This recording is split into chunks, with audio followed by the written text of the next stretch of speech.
1410년 7월, 영락제는 몽골 원정을 성공적으로 마치고 북경으로 귀환하였습니다. 그 후 같은 해 12월, 아로테가 조공을 바치며 책봉을 청하자 영락제는 그를 환영왕으로 봉해주었습니다. 그리고 이번 원정으로 타타르의 유력한 부족들이 대거 명나라로 귀순해오며 타타르는 더 이상 명나라에 큰 위협이 되지 못했습니다. 이렇게만 보면 굉장히 해피엔딩으로 끝난 것 같지만 현실은 그렇지 않았습니다. 타타르가 명나라에 의해 박살난 후 아로테는 명나라에 조공을 바치고 책봉을 받으며 우호적인 제스처를 취했지만 그 와중에 오이라트의 세력이 점차 강해지고 있었습니다. 그러다가 1412년 사건이 터졌습니다. 오이라트의 족장 순영왕 마하무가 타타르족을 공격하여 보나실리를 죽이고 그 자리에 델베그란 인물을 새로운 칸으로 추대한 것이었습니다. 여기에 더해 마하무는 카라코름까지 점령하며 타타르족에게 강한 영향력을 행사했습니다. 이는 사실상 타타르의 영역을 오이라트가 차지하게 되어 힘의 균형이 깨져버린 것이었습니다. 그리고 이런 상황은 영락제로서 절대 그냥 넘길 문제가 아니었습니다.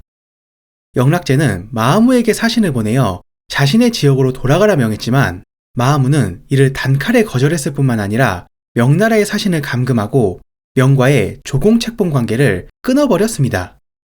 거기다 마하무가 명나라 국경 근처에 군사들을 배치하고 얼마 뒤 아로테를 정벌하겠다고 공표하자 영락제는 2차 원정을 준비했습니다.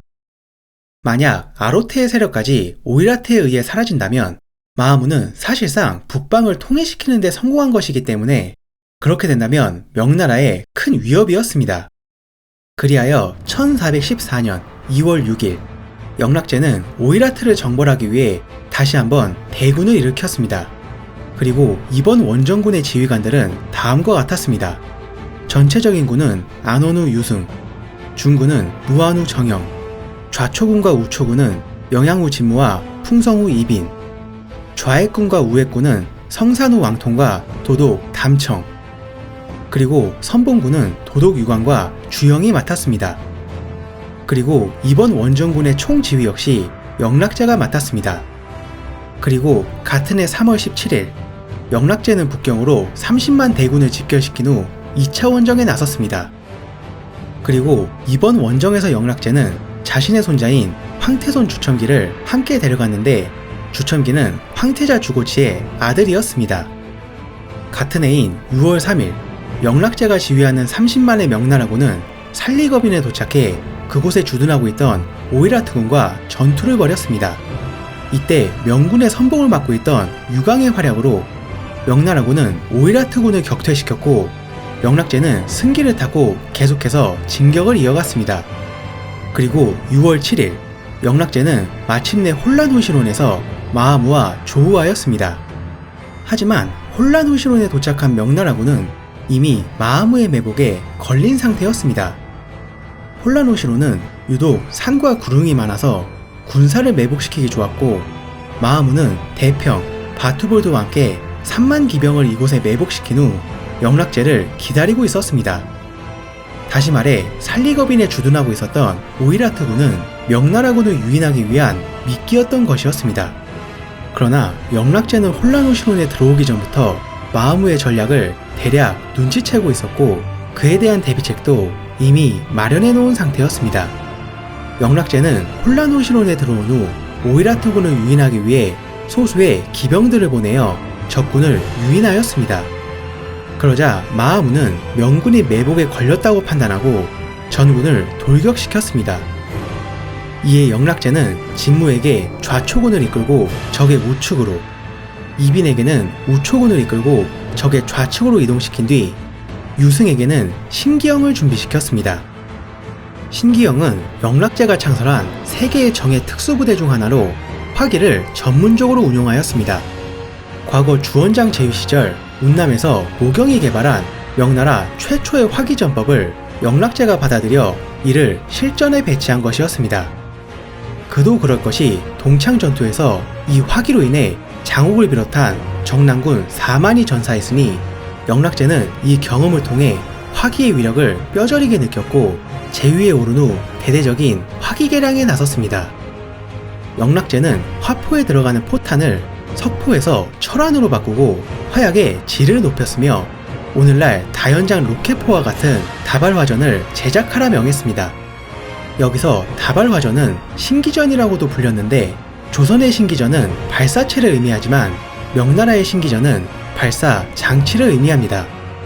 그리고 조선과 명나라의 화약무기는 비슷하면서도 서로 다른 양상을 띠고 있습니다. 두 무기는 모두 화약을 주 재료로 쓰지만 조선의 화기는 파괴력을 높이기 위해 크기를 키우고 추가 폭발물을 부착한 반면 명나라의 화기는 사거리를 늘리기 위해 추진제를 여러 개 부착하고 화살촉을 다양하게 사용했습니다. 그리고 조선의 화기는 화차에 부착하여 쏘는 공용 화기가 발달했고 명나라의 화기는 사람이 직접 들고 쏘는 개인 화기가 발달했습니다.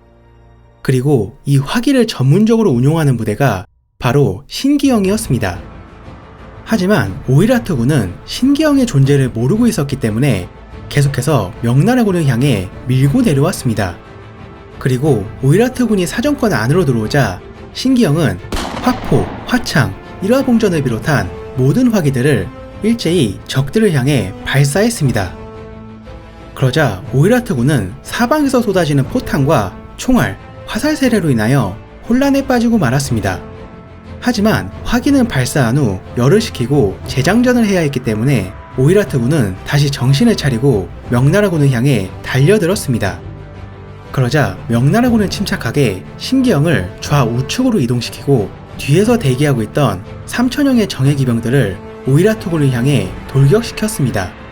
3,000명은 명나라에 투항한 3,000기의 몽골 기병이 중심이 된 명나라 최정예 기병부대였습니다. 이때 3,000명 기병은 3개의 부대로 나뉘어 좌측은 이빈과 담청, 우측은 왕통, 그리고 중앙은 영락제가 지휘하며 세 방향으로 치고 들어가고 명나라 각 지역에서 올라온 최정예 부대인 5군영의 병사들이 포위망을 형성하자 명나라군을 포위 섬멸하려 했던 오이라트군은 역으로 자신들이 포위 섬멸당할 위기에 처해버렸습니다.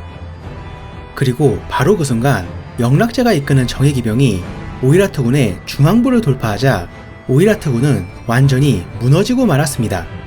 그런데 이 와중에 마하무는 명나라군의 포위망을 간신히 빠져나와 도망쳐버렸습니다. 그리고 이 전투로 명나라군은 오이라트군 1만을 죽이는 전과를 올렸고 영락제는 계속해서 마하무를 추격하였습니다. 이후 마하무는 다시 군을 수습하여 명나라군에게 반격을 가하려 했지만 또다시 대패를 당하고 툴라강까지 도망쳐버렸습니다. 하지만 영락제 역시 끈질기게 추격을 계속하여 툴라강에서 기어코 마하무를 따라잡았습니다. 그러자 마하무는 대평과 바투불들을 화살바지로 내세운 뒤 또다시 도망쳐버렸습니다. 그러자 영락제는 여러 방향으로 추격대를 파견하여 마하무의 뒤를 쫓았습니다. 그런데 예상치 못한 위기 상황이 발생했습니다. 그건 바로 주첨기가 실종된 것이었습니다. 그러자 영락제는 전군에 비상령을 내리고 당장 주첨기를 찾아오라 명했습니다. 그리고 같은 시각 주첨기는 환관 이경과 함께 오이라트군을 추격하고 있었는데 그는 자신도 모르는 사이 적진 한가운데로 깊숙이 들어가 버렸습니다. 만약 이대로 추격을 계속한다면 주첨기는 사방으로 포위당해 목숨을 잃을 수도 있는 그야말로 위기 상황이었습니다. 하지만 다행히도 영락제가 보낸 추격대가 주첨기의 위치를 파악해 알렸고 영락제는 즉시 구룡구로 대군을 급파하여 주첨기를 구해내었습니다. 만약 여기서 주첨기가 목숨을 잃기라도 했다면 이번 2차 원정의 실패는 물론이고 영락제가 구상해놓은 후계구도 역시 완전히 틀어져 버릴 수 있었기 때문에 주첨기의 실종은 그야말로 명나라의 국운이 달린 위기 상황이었습니다. 그리고 주첨기의 신변이 확보되자 영락제는 안도의 한숨을 내쉬며 더 이상의 추격을 중단하고 명나라로 귀환하였습니다. 비록 막판에 손자가 사고를 치긴 했지만 영락제의 2차 몽골 원정은 오이라트군의 주력을 완전히 격파하고 마하무의 기세를 완전히 꺾어버림으로써 향후 몇십 년간 오이라트의 침략을 저지할 수 있었습니다. 그리고 명나라로 귀환한 영락제는 향후 몇 년간 대규모 원정을 중단하고 내정을 돌봤습니다. 그런데 남경으로 돌아온 영락제에게는 매우 골치 아픈 일이 기다리고 있었습니다.